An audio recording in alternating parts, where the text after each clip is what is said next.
Hi friends, welcome to அட்மான் tech. இப்போ 2024 எல்லாருமே வந்துட்டு யூடியூப் சேனல் நிறைய பேர் யூஸ் பண்ணிட்டுருக்கீங்க. நிறைய பேர் வந்துட்டு க்ரியேட் பண்ணி சேனலில் ஏர்ன் பண்ணலான்னு சொல்லிட்டுருக்கீங்க. ஆனால் யூடியூப் இப்போ நிறையா ரூல்ஸ் எல்லாமே கொண்டு வந்துட்டுருக்காங்க. நிறையா யூடியூப் சேனல்ஸ் வந்ததுனால பாதி யூடியூப் சேனலை டெலீட் பண்ணலாம் அப்படின்னு சொல்லியிருக்காங்க. இப்போ 2024 நிறைய அப்டேட் வந்திருக்கு. அதில் முக்கியமான இம்பார்ட்டன்ட் ஒரு அப்டேட் நான் சொல்ல போகிறேன். எப்படின்னா, இப்போ ஒரு சேனல் அப்படின்னா அந்த சேனலுக்கான ரிலேட்டட் வீடியோ மட்டும் போடுங்க அப்படின்னு இது எல்லாருமே சொல்லுவாங்க. அதுவும் உண்மை தான்.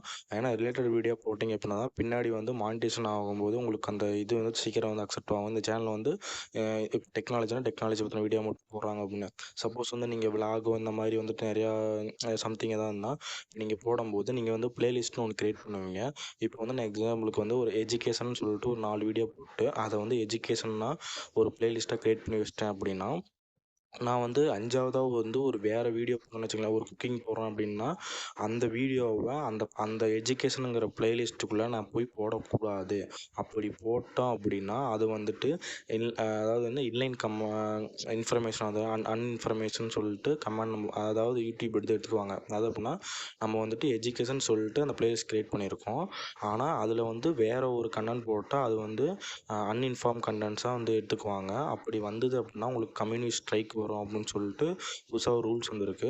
3 கம்யூனிட்டி ஸ்ட்ரைக் வந்தது அப்படின்னா உங்களுடைய சேனலை ஆட்டோமேட்டிக்காக யூடியூபே டெலீட் பண்ணி விட்டுருவாங்க. நீங்கள் கஷ்டப்பட்டு வீடியோ போட்டது எல்லாமே வேஸ்ட்டாக போயிடும். ஸோ அதனால் நீங்கள் அந்த மாதிரி அதாவது அன்வான்டட் இன்ஃபர்மேஷன் மாதிரி சம்மந்தமே இல்லாமல் ப்ளேலிஸ்ட்டு போடாதீங்க. சப்போஸ் ஒரு ப்ளேலிஸ்ட்டே வேணாம் அப்படின்னாலும் அது உங்களுக்கு நல்லதாக தான் இனிமேல் இருக்கும் 2014. இனிமேல் ஆனால் அதே மாதிரி நீங்கள் காப்பி பேஸ்ட் கண்டென்ட்டு போட்டிங்கனாலும் அதுலேயும் கம்யூனிட்டி. ஸோ அதனால் இனிமேல் காப்பி பேஸ்ட் கண்டென்ட்டு போடாதீங்க. ஏன்னா நிறையா சேனல் எல்லாமே இப்போ டெலீட் பண்ணுற அளவுக்குலாம் யூடியூப் நிறைய இன்ஸ்ட்ரக்ஷன்லாம் கொடுத்துருக்காங்க. இனிமேல் பார்த்துட்டு உங்களோட சேனலை எப்படி நம்ம பாதுகாக்கணும்னு சொல்லிட்டு கொஞ்சம் கேர்ஃபுல்லாக யூடியூப் வீடியோஸ் எல்லாம் அப்லோட் பண்ணுங்கள். இந்த மாதிரி யூடியூபோட அப்டேட்ஸ் எல்லாமே வேணும் அப்படின்னா என் சேனலை மறக்காமல் சப்ஸ்கிரைப் பண்ணி வச்சுக்கோங்க. ஓகே ஃப்ரெண்ட்ஸ், இனிமேல் எல்லாமே சைட் பை சைட்டாக நான் புது அப்டேட் எல்லாமே உங்களுக்கு பண்ணுறேன். Okay, thank you.